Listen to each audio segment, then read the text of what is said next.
Thank you for listening to Audiobook Select. Today we're reading Woods Runner by Gary Paulsen. Chapter 9 Strange Dreams, Vision of Unreality, Endless Screams that shared with low grunts and became more and more shrill until they cut his soul. Dreams of his mother, dressed in all buckskins, ladling some kind of thick stew with a wooden spoon into a wooden bowl, chewing tobacco and spitting off the side while she held the bowl out, shaking her head. "He ain't anywhere near right yet." She spit her wad of tobacco juice out again.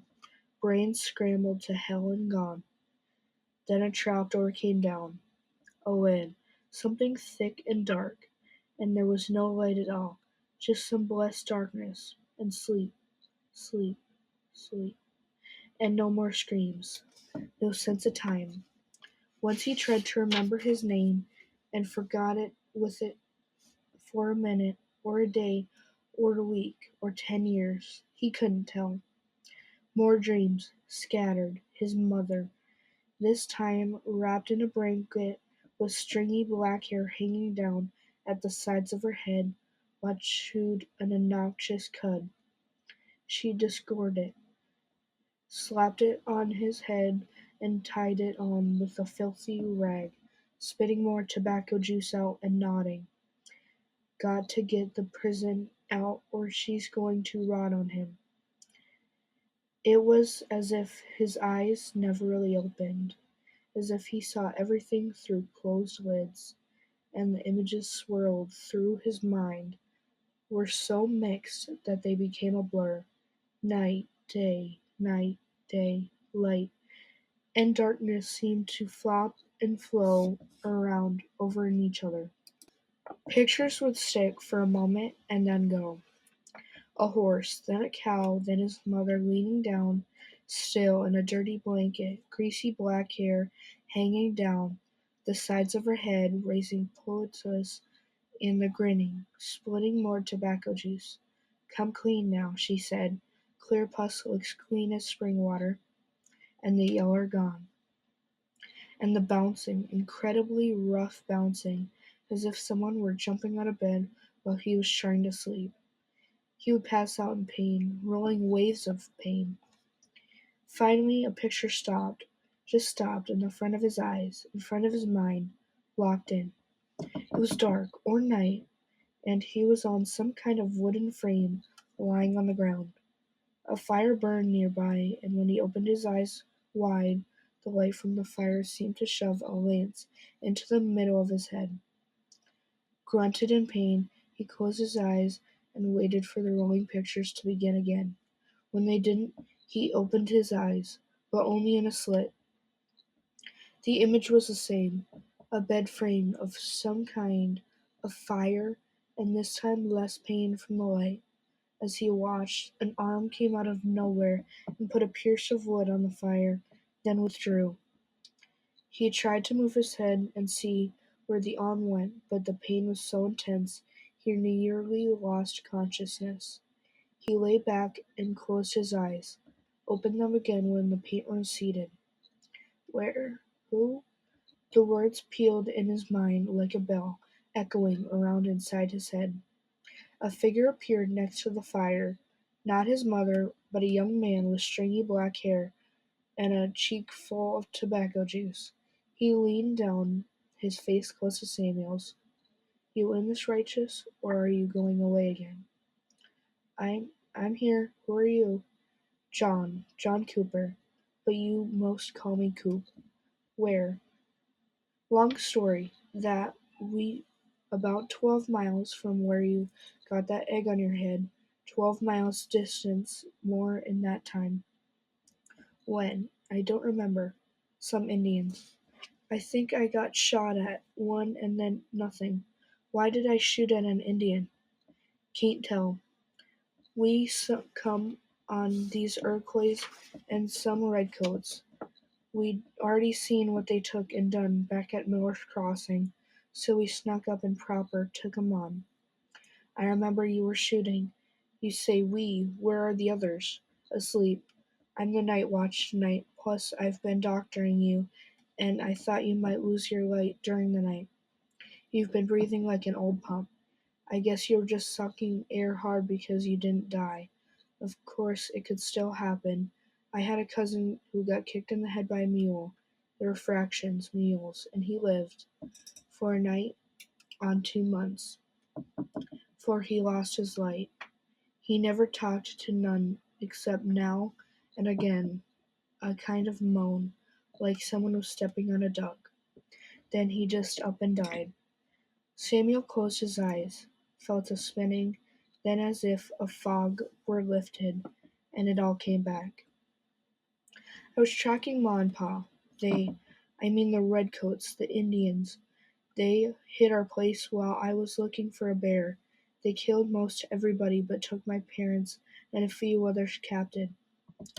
Coop nodded. We saw them, all around a fire, ropes, tying them together. What happened to them? Coop shrugged.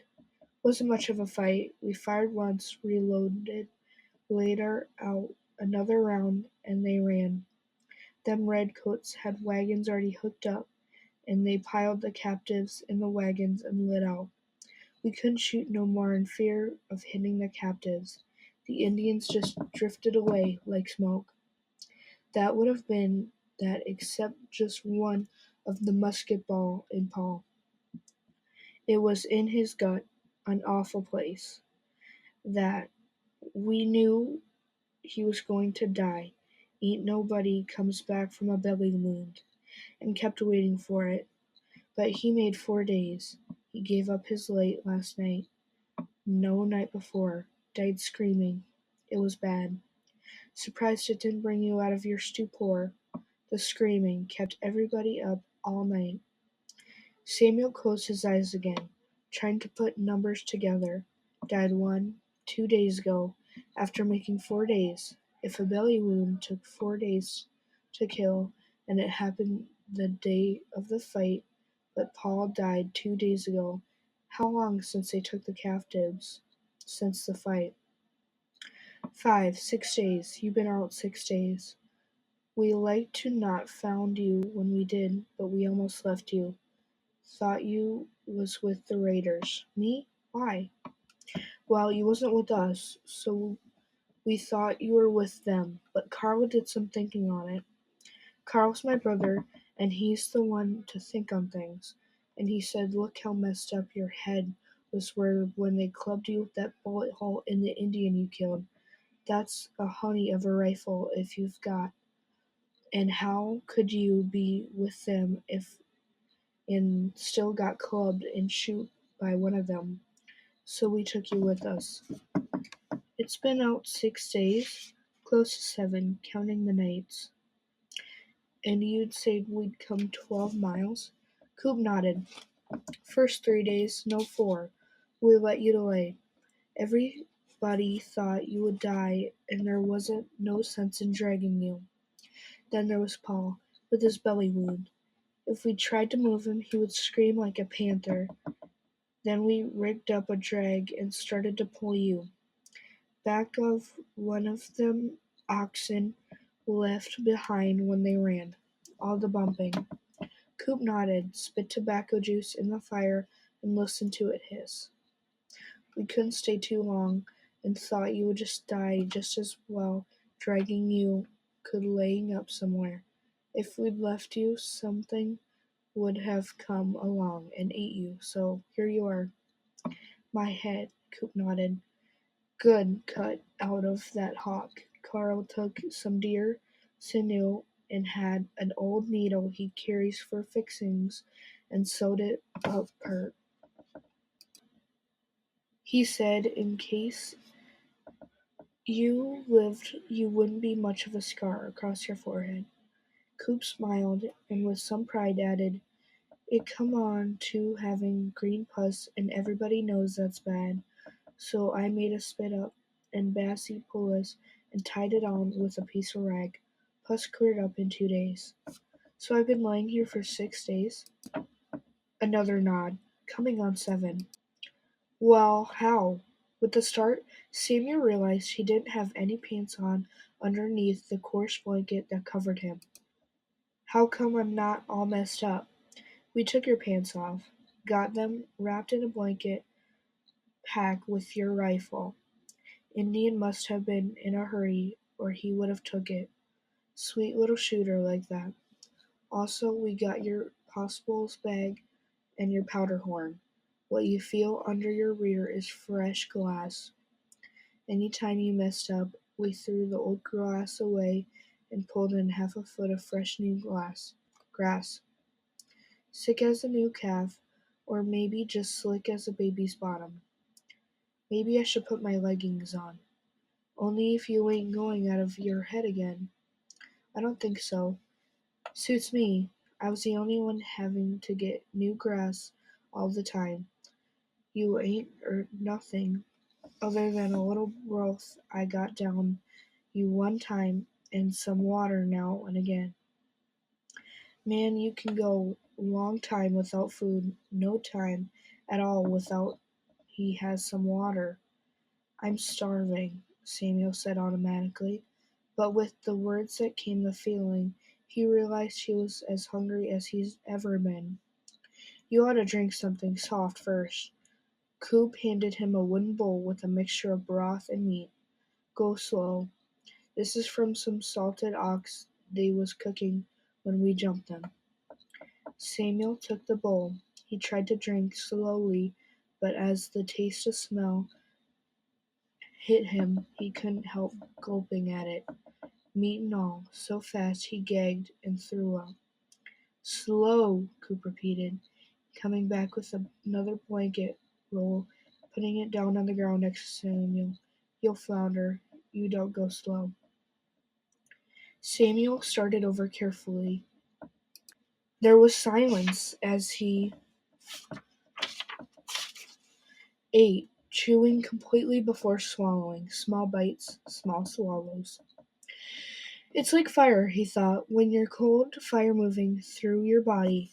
He ate the first bowl, handed it to Coop, and watched him refill it, this time with broth and chunks glistening fat as well as meat.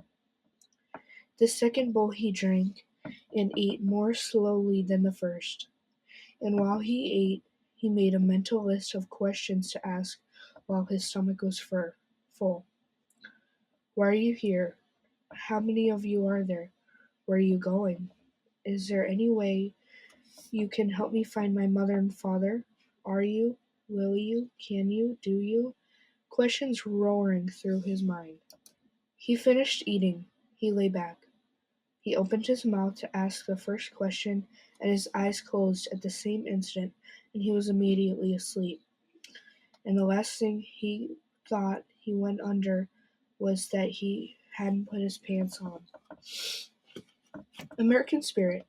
Although poorly trained and weakly led, and some improperly fed so badly that soldiers sometimes had to eat their shoes, the Americans took comfort from fighting on home soil and usually had much higher morale than the British. They were often outnumbered and fought with inferior equipment. This spirit had an enormous effect, and they took the phrase morale is to fighting as 4 is to 1 to heart on the battlefields. That was chapter 9 of Woods Runner by Gary Paulsen. If you want to finish the book, go to our YouTube channel, then click on the playlist Woods Runner by Gary Paulsen. We'll see you in chapter 10.